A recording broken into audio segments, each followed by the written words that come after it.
Repeal and replace our own Charlie Gasparino reporting that Vice President Mike Pence is taking the reins, meeting with House Freedom Caucus members late last night.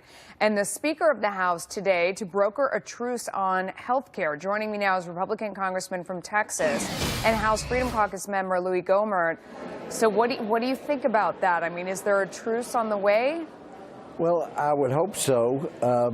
Have you seen any evidence? We haven't seen the language yet. Everybody's anxious to see that. But my concern is when we hear that if we will just give all this power, the additional power to the federal government, they can fix things. I trust Tom Price.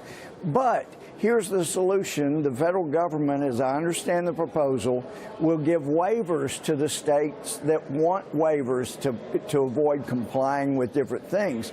The trouble with that is when the American people find out under the next Democratic president or Health and Human Services Secretary that those were just temporary waivers, that we didn't have the guts to go ahead and put it into law and make it permanent, then there will be a repudiation of what Republicans have done. So we want to put it in this bill. We know this is the best chance we'll ever have to get back on track. And just like the president's working wonders in eliminating regulations, and you can't have one unless you get rid of two, he's doing great things there. So, if we don't cut back the federal power, there may be celebration in the next couple of weeks, but in the future it's going to be bad. And as far as brokering a deal, one of our members, he's not a Freedom Caucus member, but he told me he went to one of our leaders, he wouldn't say which one, and said, look, why don't we just stay here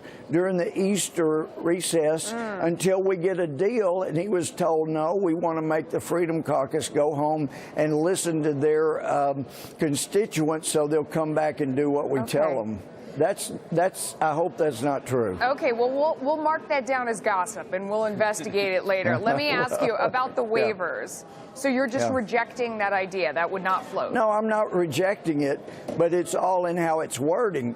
If it is a permanent waiver, so that it is not subject to the whims of the next Kathleen Sebelius, then this is something we can work with.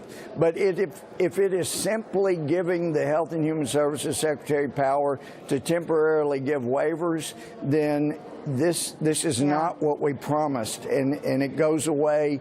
And, you know, it'd probably go away just in time for the next presidential election to end President Trump's tenure as president. So we need to come closer, at least, to doing what we said. Okay, and there are some reports that we're hearing, you know, coming out of the Beltway now that the new plan, whatever it is actually, you know, has less support than the old one. Have you heard that, or is that the same category of gossip? Well, I haven't heard that yet. I just understand we'll look at the language on waivers, because the best thing is to leave the power, as the 10th Amendment says, to the states and people. So would that solve it for you, though? I mean, would that be a deal? You know, if the waivers were permanent, could you move forward? Well, I learned from the book Art of the Deal never to agree on something until I actually see the language. And actually, I've cut enough million-dollar deals, not like Donald Trump, but in settling lawsuits back in the 80s, that if it's not in print, then you don't have a deal. So we need to see the language. You were right about that, Congressman. Well, keep us posted. Thanks for coming on. Okay, thanks so much.